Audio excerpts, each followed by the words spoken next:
আজকে তৈরি করিম দারুণ স্বাদের একটা রেসিপি ওলের কোপ্তা কারি। তো পুরো রেসিপিটা দেখো, আশা করুন খুব ভালো লাগবে। একদম সহজভাবে তৈরি করে দেখান, খুব সহজেই তৈরি করে দেবেন, আর খাইতে কিন্তু জাস্ট অসাধারণ লাগে। তো চলো রেসিপিটা শুরু করি।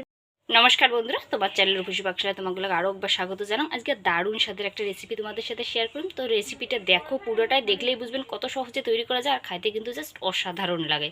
তো চলো রেসিপিটা শুরু করে দাও, আশা করুন খুব ভালো লাগবে। তো নাটা নিয়ে পুরো ভিডিওটাই দেখো। তো চলো শুরু করে দাও। ওলের কোপ্তা কারিটা তৈরি করার জন্য ফার্স্টে কড়াই দিয়ে দিন হচ্ছে জল দেওয়ার পরে দিয়ে দিন হচ্ছে ওলটা, কাটা ওল, একদম কিন্তু খোসা ছাড়ানো, টুকরো করে নিয়েছি মিডিয়াম সাইজের।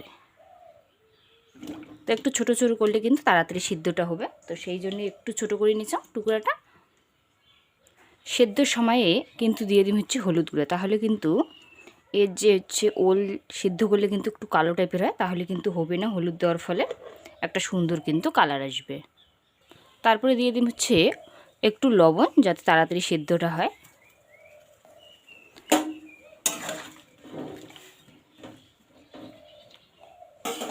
এটা আবার ঢাকনা দিয়ে ভালো করে কিন্তু এটা সিদ্ধ করে নেওয়া লাগবে। এটা সিদ্ধ হতে হতে এপাশে কি কি মশলা আছে সেটা দেখে লেখসা। এপাশে আছে হচ্ছে এটা কিন্তু মিষ্টি কুমড়ের বীজ, উপরের খোলাটা ছাড়িয়ে নিয়েছ। মিষ্টি কুমড়ের বীজের বদলে কিন্তু চারমগজ দানাও দিয়ে পান, তাতে কোনো অসুবিধা নেই, বা পোস্ত। তো হাতের কাছে যেটা থাকবে সেটাই এই জায়গায় ব্যবহার করে পান। আর আছে হচ্ছে জিরা, এটা কিন্তু বাটি নেওয়া লাগবে। আছে কিছুটা পেঁয়াজ কুচি, আছে হচ্ছে কাঁচা লঙ্কা, এটা কুচি আছে। অল্প পরিমাণ আছে চালের গুঁড়া, চালের গুঁড়ার বদলে কিন্তু বেসনটা ওই জায়গায় ব্যবহার করে পান। আর আছে হচ্ছে শুকনো লঙ্কার গুঁড়া, আর বাদবাকি তেল আর হলুদ, এটা তো আছেই। তো জিরাটা আর হচ্ছে মিষ্টি কুমড়ের বীজ আর পেঁয়াজটা কিন্তু বাটি নিন। একদম কিন্তু সামান্য বাটা মশলা দিয়ে আজকে তৈরি করেন। প্রথমে জিরেটাকে বাটি না, অল্প জল দিয়ে বাটি না। আর মিক্সার থাকলে অবশ্যই মিক্সারে করে পান, কারণ মিক্সারে খুব তাড়াতাড়ি হবে।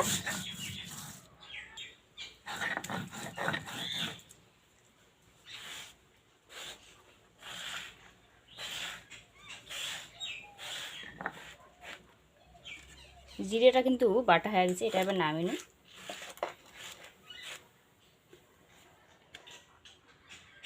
এবার হচ্ছে মিষ্টি কুমড়ের যে বীজগুলো আছে এটা এবার বাটিয়ে নেন।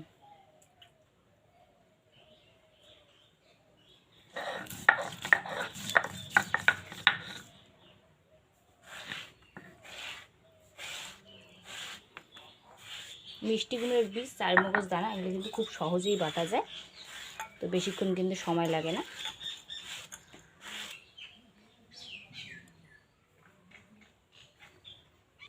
এবার কিছুটা পরিমাণ পেঁয়াজ কিন্তু বাটে নিন।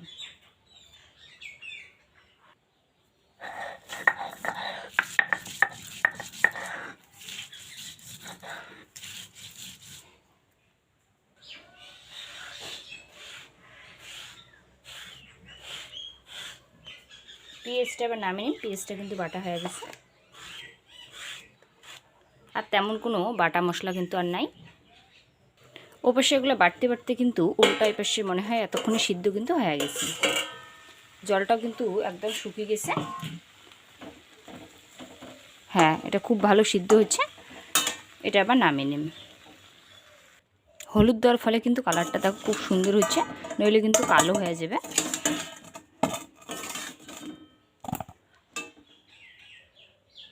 ওলটা এবার গ্লাস দিয়ে কিন্তু ভালো করে মাখিয়ে নিন, কারণ গরম আসছে তো হাত দিয়ে তো করা যাবে না, তো গ্লাস দিয়ে সুন্দরভাবে এটা কিন্তু মাখিয়ে নিন।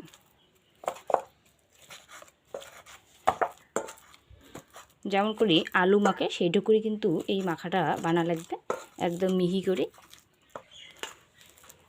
এটা কিন্তু মাখিয়ে নিস। এবার দিয়ে দিন হচ্ছে পেঁয়াজ কুচি,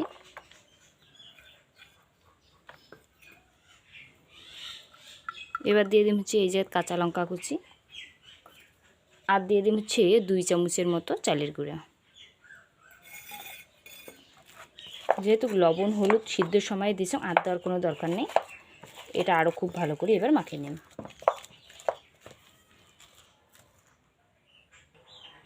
এটা খুব কিন্তু ভালো করে গ্লাস দিয়ে মাখিয়ে নিস।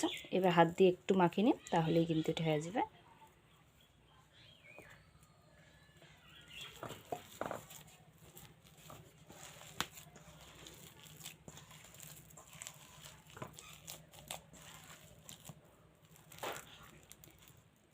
এর থেকে অল্প অল্প কিন্তু নিয়ে কিন্তু কোপ্তাটা তৈরি করি।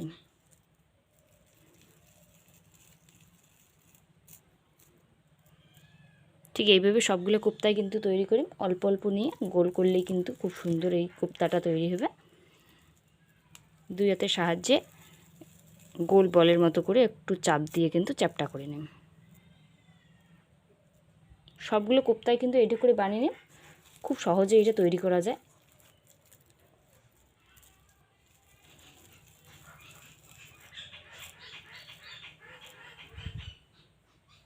সবগুলো কিন্তু কোপ্তায় দেখো কত সুন্দরভাবে রেডি করে নিয়েছে। আবার কিন্তু কড়াইতে বসিয়ে দিয়েছেন। এবার দিয়ে দিন হচ্ছে সর্ষের তেল। তেলটা কিন্তু গরম হচ্ছে, এবার কোপ্তাগুলো কিন্তু ভাজি নিন। এটা কিন্তু সাদা তেলেও মানে ভাজার কাজটা করির পান।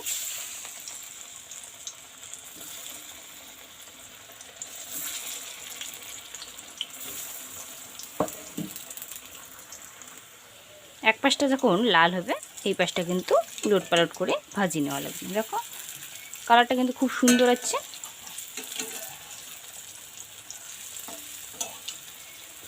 এভাবে কিন্তু এক পাশটা দেখা লাগবে, যখন কালার হচ্ছে উল্টি দিয়ে এই পাশটাও কিন্তু লাল করে ভাজি নেওয়া লাগবে।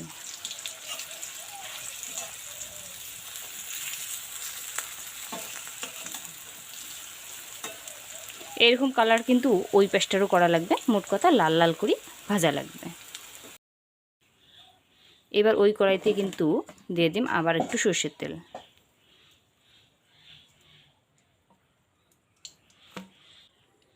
সামান্য পরিমাণ দিয়ে দিম হচ্ছে কালো জিরে, অল্প পরিমাণ কাঁচা লঙ্কা কুচি,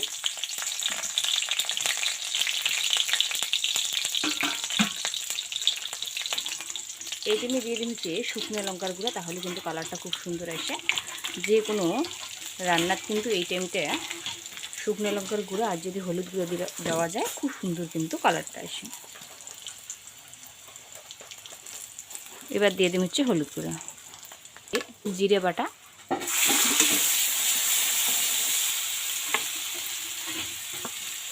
আর দিয়ে দিন হচ্ছে পেঁয়াজ বাটা।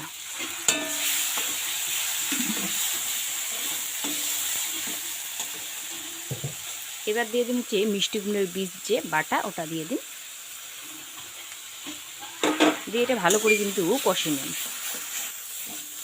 মশলাটা কিন্তু খুব ভালো করে কষে নিচ্ছেন, দেখো একদম একটু শুকনো শুকনো হয়ে গেছে। এবার দিয়ে দিন হচ্ছে অল্প পরিমাণ জল।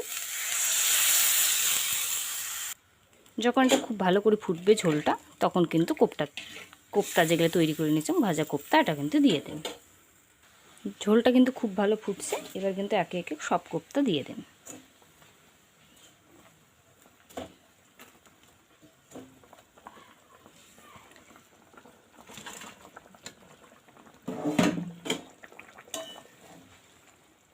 এটা কিন্তু ঝোলটা কিন্তু টানিয়ে নেবে কোপ্তাটা।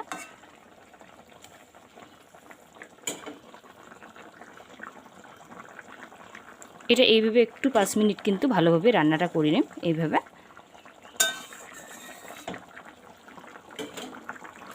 এবার কিন্তু স্বাদ মতো লবণটা মিশে, যেহেতু বড়ার একটু লবণ আছে বুঝি লবণটা দেওয়া লাগবে ঝোলে। আর লাস্টে এবার ঘি একটু দিয়ে কিন্তু নামিয়ে নিন, তাহলে কিন্তু এটা একেবারেই রেডি।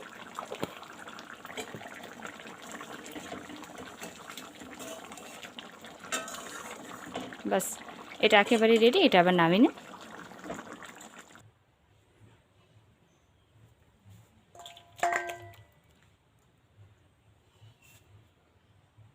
দারুণ স্বাদের ওলের কোপ্তা কিন্তু একেবারেই রেডি। দেখো বন্ধুরা কত সুন্দর হচ্ছে। তো এতক্ষণ রেসিপিটা দেখার জন্য কিন্তু অনেক অনেক ধন্যবাদ। যদি ভালো লাগে অবশ্যই লাইক কমেন্ট শেয়ার করে ভুলবেন না। আর যদি এই চ্যানেলে নতুন দর্শক হয়ে থাকেন চ্যানেলটা অবশ্যই সাবস্ক্রাইব করে দেবেন এরকমই নিত্য নতুন সহজ রান্নাগুলো পাওয়ার জন্য। তো টাটা, সবাই সুস্থ থাকবেন, ভালো থাকবেন। নেক্সট ভিডিওতে কিন্তু আবার দেখা হবে এরকমই সুন্দর সুন্দর রেসিপি নিয়ে।